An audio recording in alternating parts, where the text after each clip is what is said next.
Tatlılığıyla gönül alır. Sınıfın düzeni ondan sorulur. Formül işi ondadır. Geliyor Rama Güneş.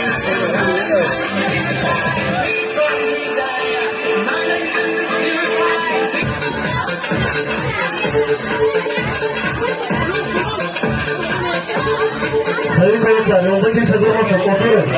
Oturun lütfen. Oturun. Değerli konuklar.